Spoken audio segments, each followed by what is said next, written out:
Welcome to HearFirst. Let's get going with today's top stories. Fear grips Murshidabad. Refugees. Violent clashes. Triggered by a new walk law forced families to flee Murshidabad. Among them was Hriday Das, who escaped with his family after losing relatives and their home. Scores of others sought refuge in neighboring Jharkhand and Malda, showing the widespread fear and displacement.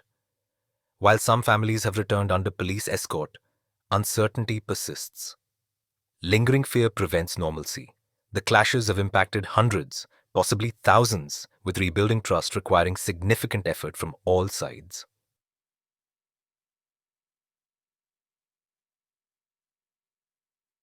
Retired railway employee held for threatening Mukhyamantry's vehicle.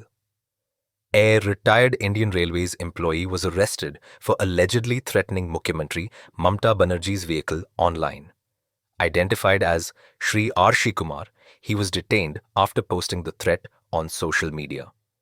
He is a resident of Kolkata, and police are reviewing his devices to understand his intent. Amid increased security for political leaders, the case remains under investigation, and formal charges are expected soon.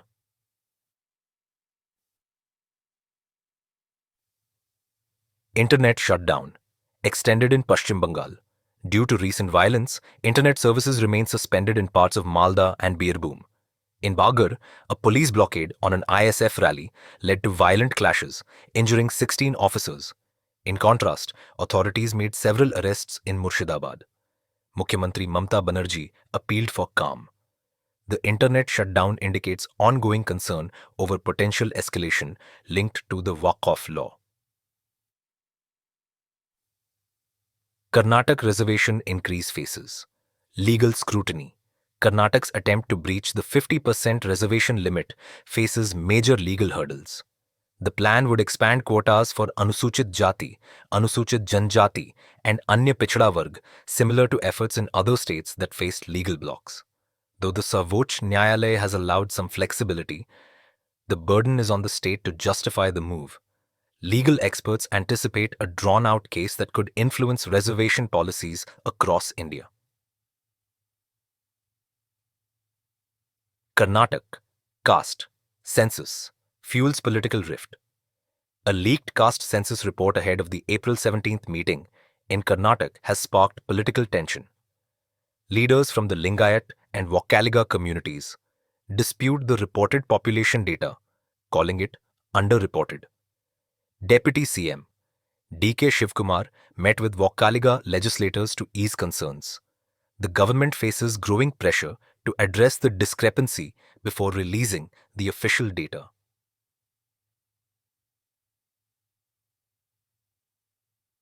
High Court.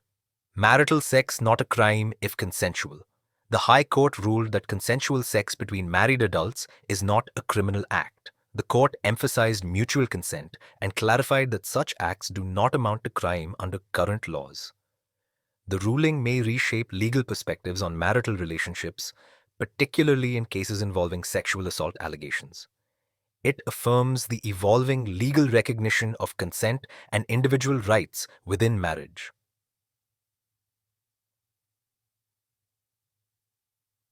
Amit Shah, forensic tech, crucial for faster investigations. Home Minister Amit Shah emphasized the role of forensic science in speeding up investigations and increasing conviction rates. He called for modern labs and trained personnel nationwide. He highlighted digital forensics as key to efficient probes and stronger court cases. His remarks reflect efforts to modernize India's criminal justice system through science-based evidence and collaboration between agencies. Poonch encounter, one soldier injured. A gunfight broke out in Lasna, Poonch, Jammu or Kashmir. Security forces launched an operation after intel on terrorist activity. One soldier was injured and taken to the hospital. More details are awaited. The encounter underscores ongoing threats in the region and the efforts by security forces to maintain peace. Mehul Chokasi's mounting debts amid PNB scam. Fugitive businessman Mehul Chokasi owes Rs 63 lakh in unpaid maintenance charges for flats in Mumbai's Malabar Hill. The dues span 7 years and could rise to a 95 lakh with renovation fees. This adds to his existing troubles in the Os 13,850 crore PNB fraud case. As legal proceedings continue, his unpaid debts further complicate asset recovery efforts. Indian Army eyes anti-drone systems for tanks. The Army plans to install counter-drone systems on T-90Es and Ti-72 tanks, learning from Ruse's losses in Ukraine. A request for information outlines requirements for electronic jamming and physical destruction systems. The initiative highlights the Army's focus on drone warfare and modern combat readiness, aiming to boost the tank's survival chances in future conflicts. ED issues. Fresh summons to Robert Vadra. The Enforcement Directorate resummoned Robert Vadra, husband of Priyanka Gandhi Vadra, in a money laundering case related to a Haryana land deal in Shikohpur. In 2008, his firm Skylight Hospitality bought land in Shikohpur and later sold it to DLF at a steep profit. The ED alleges the profit may have involved illegal gains. The probe is ongoing, with no date disclosed for his next appearance.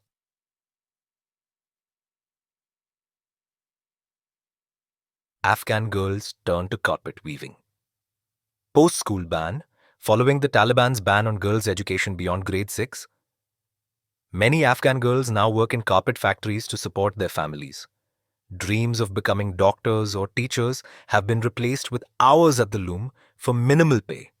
The ban has drawn global condemnation with fears of long-term damage to Afghanistan's future. Thank you for listening to Hear First.